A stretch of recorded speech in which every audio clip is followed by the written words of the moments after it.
Social media पर जैन समाज के सबसे लोकप्रिय जैन न्यूज चैनल महालक्ष्मी को से कई बार ऐसी बात आती है कि कहते हैं अंदर ही अंदर हमें विश्वास करना पड़ता है कि हमारे दिगंबर संत आज के वर्तमान के भगवान। सादर जैनियत करते हैं आज की शुरुआत बस इसी के साथ। ललितपुर के शीष्ट भाई साहब हैं, उनकी ये पोस्ट आई थी। आपको विश्वास नहीं होगा जो उन्होंने लिखकर भेजा। कोई फोटो नहीं, कोई वीडियो नहीं, क्योंकि इन चीजों का फोटो वीडियो नहीं बनता है, लेकिन जो उन्होंने लिखकर दिया सचमुच दिल में उतरता है। वो बता रहे हैं कि 3 दिन पहले उनके पास एक फोन आया सुबह 7 बजे। श्री के पास नरेंद्र कुमार जैन छावनी मेरठ के पास ग्राम है, उसके सरपंच है। उन्हें शीश भैया से कहा कि बस किस लिए फोन किया था कि बस गुरुवर से थोड़ी आवाज लगा देना, मेरे बेट बहू के लिए दुआ कर देना। शीश भैया जी ने करा भी, पर घटना क्या थी बता दें आपको। उनकी बहू टीचर है मेरठ के अंदर, तो बेटे के साथ जा रही थी, तेज बारिश हो रही थी, पुलिया से पार कर रही थी कि नदी का पानी उठा, फिसल गई, नदी की धारा में बह गई। सोच लीजिए आजकल कई वीडियो आप देखते हैं कि किस तरह बह के क्या होता है। वह जाती जाती पीछे 2 लड़कों ने देखा वो डूब रही है तो कूदे उसके पीछे। वो धार से बहती जा रही थी, चट्टान से जाके टकरा गई, सर फट गया, बेहोश हो गई। किस्मत रही कि उस चट्टान से उसकी धार में आगे नहीं मिली, वहीं रुक गई थी। दोनों लड़के जो पीछे थे वो ले गए थे, बेहोश, पानी पूरा अंदर आ गया था, सर लथपथ था, अस्पताल ले गए थे। बस इसलिए वे अब दुआ कर रहे थे, कह रहे किसी तरह श्रीश भाई जी गुरुवर मुनि पुंगव से सुधा सागर जी से एक बार कह देना। और मुझे मालूम है, कहते मेरा अनुभव है, अगर उन्होंने एक बार प्रार्थना सुन ली तो बच जाएगी। क्योंकि अस्पताल में जगह तो डॉक्टर भी कह रहे थे, सर पर टाके लगे थे, दोनों पैरों में गहरी चोट थी, पूरा शरीर में पानी था, बाएं कंधे की हड्डी टूट गई थी, हालत ऐसी जर्जर थी।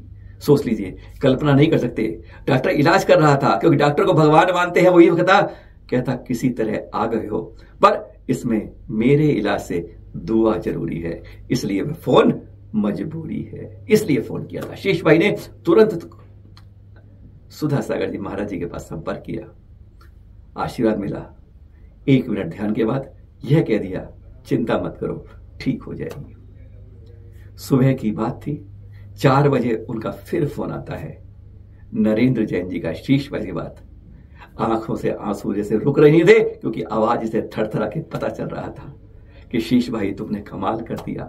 डॉक्टर कह रहा है ये कौन सा चमत्कार हो गया, यह मेरे चमत्कार से कुछ नहीं हुआ, शरीर से सारा पानी निकाल दिया है, सर पे टाके लग गए हैं, फ्रैक्चर हो गया है, वह लग गया है, दोनों पैरों की चोटी जिस तरीके से आई थी। और मैं कह रहा हूं कि 2-3 दिन महीने में वापस आपके घर चली जाएंगी, पर जो बची है ये पता नहीं किसकी किस्मत है। कहता है मेरा बेटा मुस्कुरा रहा था, सोच रहा था, और मैं भी सोच रहा हूं कि मैं किसकी दुआ काम कर गई जब डॉक्टर ने कह दिया कि बहुत इलाज मुश्किल है अंदर शरीर। लेकिन कहते हैं ना, दुआ के अंदर जो फरिश्ता दिखता है वह ऐसे दिगंबर संत होते हैं। इसलिए बताए आपको विश्वास नहीं हो रहा, इसलिए पोस्ट आज में शीष्ट भाई ललितपुर की आप देख भी रहे। चैनल महालक्ष्मी गजब की खबर लाता है, इसलिए तो आपका दिल यहीं पर जुड़ा रहता है। भारत के बाहर पहली बार चतुर्मास, विश्वास नहीं होता ना, श्रीलंका में हो रहा है। देख रहे हैं आप, ये स्थापना हो चुकी है। शुल्लक प्रभु सागर। वैसे हमारे संत ना किसी वाहन का उपयोग नहीं करते हैं, विशेष रूप से आचार्य श्री प्रमुख सागर जी के शिष्य हैं शुल्लक प्रभु सागर जी।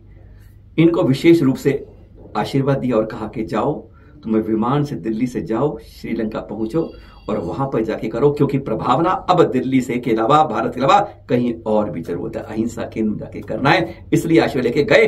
और कहां कर रहे हैं प्रमुख सागर जी?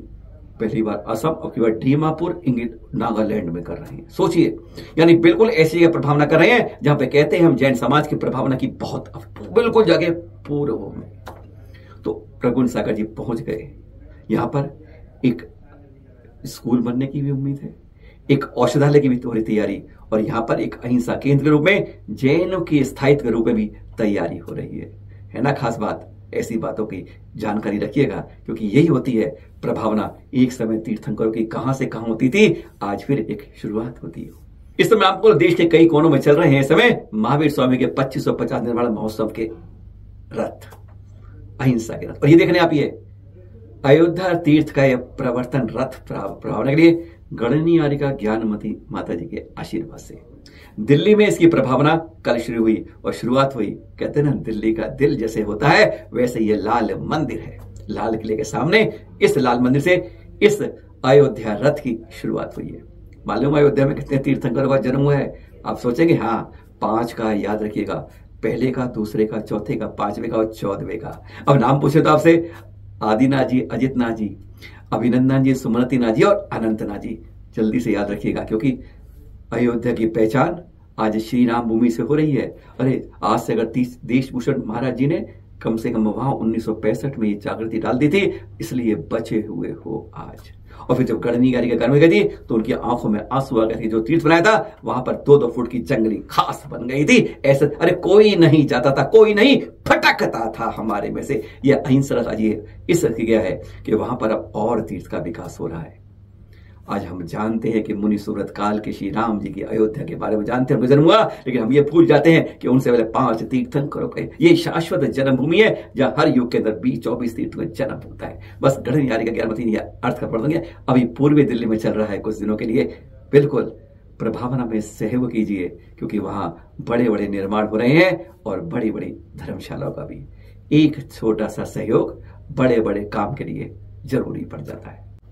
एक समाधि सूचना, गणनीयारिका जिनवाणी माता जी की सुशिष्या आरिका रत्न ज्योति माता जी का, ये देख रहे हैं आप, ये देगोल हल्ली के अंदर यम संलग्न के बाद समाधि हो गई 23 जुलाई को शाम को 7:39 पर। अंतिम क्रिया के बाद अगले दिन पूरी अंतिम क्रियाएं की गई। चैनल मां लक्ष्मी सांध्या महालक्ष्मी हार्दिक विनयांजलि अर्पित करता है। जगह जगह सूचनाएं मिल रही हैं, लगभग देश के अंदर 17-18 की सूचनाएं चलने लगी कि जहां पर भक्तामर विधान 48 दिवसीय चल रहा है। एक चित्र आपको दिखा रही है, यह दिल्ली के ऋषभ विहार से।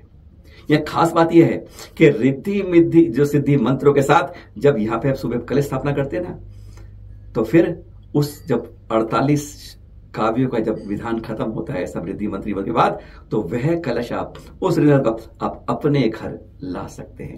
यानी पुण्य अर्जन रोज एक परिवार को मिलता है। यह सौभाग्य ऋषभ विहार में गणनीयारिका आशमती माती सत्संग के सानिध्य में चल रहा है। 2-2.5 घंटे के अंदर यह विधान होता है पूरे मंत्रों के साथ, और कोई ना कोई एक प्रवचन के रूप में संबोधन मिलता है कुछ ना काम का। कहते हैं इसकी जो वैल्यू है ना भक्तामर की, जो इसके अंदर कहते हैं क्षमता है, शक्ति है, वह किसी डॉक्टर की दवा में नहीं मिल पाती है। एक बार से हीलिंग की ताकत दिखाता है। यह जो आप देख रहे हैं ऋषभ विहार में चल रहा है 48 दिन, 4 सितंबर तक चलेगा। 19 जुलाई को शुरू हुआ है। और हाँ, यहीं पर ऋषभ विहार में दूसरा कलश जो था फेरुमल जंजीर लिया था, एक चित्र उनका भी आप देख रहे हैं। आचार्य श्री सुनील सागर जी शिष्य हैं मुंशी श्रुतेश सागर जी, जिनका पिछली बार सत्संग कर रहे हैं, इसमें चतुर्मास देख रहे हैं, नैनवा बूंदी के अंदर चतुर्मास देख रहे हैं। पिछली बार ऋषभ विहार में आचार्य ऋषि के साथ ही हुआ था और इस बार नैनवा बूंदी में कर रहे हैं महावीर जनालय में, वहां का चित्र। तेलंगाना में सत्ता पलट हो गया है, कांग्रेस सरकार आ गई है, बजट आ गया है। 3003 करोड़ रुपए अल्पसंख्यक समुदाय के लिए रखे हैं। आज अपील करना चाहेंगे कि इसमें एक भाग जरूर जैन समुदाय के लिए होना चाहिए, वहां के तीर्थों के संरक्षण के लिए, संवर्धन के लिए, उनके शिक्षालयों के लिए, उनके विकास के लिए, जो बहुत नीचे रहते हैं, कि अधिक सारा बिल बहुसंख्यक अल्पसंख्यक को नहीं मिल जाए, इस बात का जरूर ध्यान रहे। क्योंकि जैन समुदाय एक समय का वह समाज है जो आज आप देखिए इन सहयोग के लिए अपील, एक जैन बोर्ड संगठन की भी बात हो रही थी, वह भी अभी तक नहीं बना है। और कुछ ना कुछ तो इस बारे में यह राशि जैन समुदाय कुछ ना कुछ होनी ही चाहिए। खबरें फिर मिलती रहेंगी, आपको मिलते रहेंगे आपके साथ 8 और 8 ठाट बाट के साथ, हर बार कुछ नई के साथ। सादर जय जिनेंद्र के साथ।